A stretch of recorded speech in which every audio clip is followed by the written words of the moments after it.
जय श्री कृष्णा दोस्तों, आज की इस वीडियो में हम लोग बात करेंगे वेद और पुराण एक दूसरे से किस तरह अलग है। सृष्टि के रचयिता ब्रह्मा जी ने पुराणों की रचना वेदों से पूर्व की है। पुराण वेदों का ही विस्तृत और सरल स्वरूप हैं। यानी वेदों में जिस ज्ञान का संक्षिप्त रूप में वर्णन है, पुराणों में उसका विस्तृत उल्लेख किया गया है। वेद अपौरुषेय और अनादि हैं, यानी इनकी रचना किसी मानव ने नहीं की है।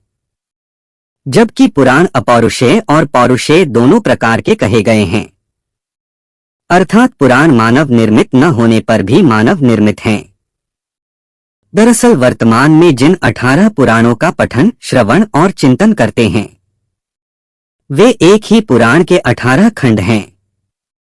जानिए हिंदू धर्म के वेद और पुराणों की मुख्य भिन्नताएं। पुराण वेदों का ही विस्तृत और सरल स्वरूप हैं। यानी वेदों में जिस ज्ञान का संक्षिप्त रूप में वर्णन है, पुराणों में उसका विस्तृत उल्लेख किया गया है। वेद और पुराण एक ही आदि पुरुष यानी ब्रह्मा जी द्वारा रचित हैं।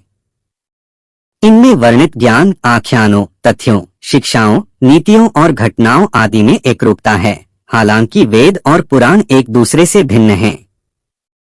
वेद और पुराण कुछ इस तरह हैं भिन्न। सृष्टि के रचयिता ब्रह्मा जी ने पुराणों की रचना वेदों से पूर्व की है। पुराण वेदों का ही विस्तृत और सरल स्वरूप हैं।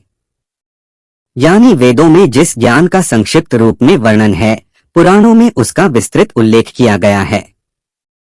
वेद अपौरुषेय और अनादि हैं, यानी इनकी रचना किसी मानव ने नहीं की है। जबकि पुराण अपौरुषेय और पौरुषेय दोनों प्रकार के कहे गए हैं। अर्थात पुराण मानव निर्मित न होने पर भी मानव निर्मित हैं। दरअसल वर्तमान में जिन 18 पुराणों का पठन, श्रवण और चिंतन करते हैं, वे एक ही पुराण के 18 खंड हैं। सृष्टि के आरंभ में ब्रह्मा जी ने केवल एक ही पुराण की रचना की थी। यह पुराण अपौरुषेय था। इसमें 1 अरब 100 करोड़ श्लोक वर्णित थे। किंतु जनमानस के कल्याण और हित के लिए महर्षि वेद व्यास ने इस पुराण को 18 खंडों में विभाजित करके इसे सरल ढंग से प्रस्तुत किया।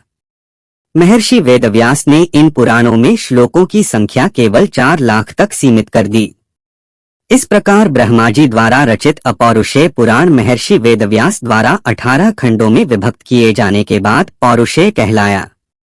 इसलिए पुराण अपौरुषेय कहलाया। इसलिए पुराण अपौरुषेय और पौरुषेय दोनों प्रकार के कहे जाते हैं।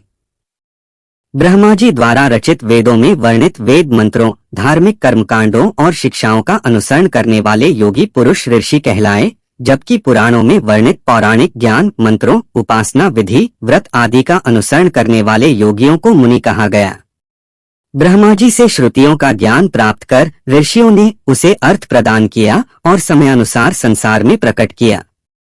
वेदों की अपेक्षा पुराण अधिक परिवर्तनशील और स्मृतिमूलक हैं, इसलिए समयानुसार इनमें अनेक परिवर्तन होते रहे हैं। परिवर्तनशील प्रवृत्ति होने के कारण ही पुराणों को इतिहास के अधिक निकटतम कहा गया है।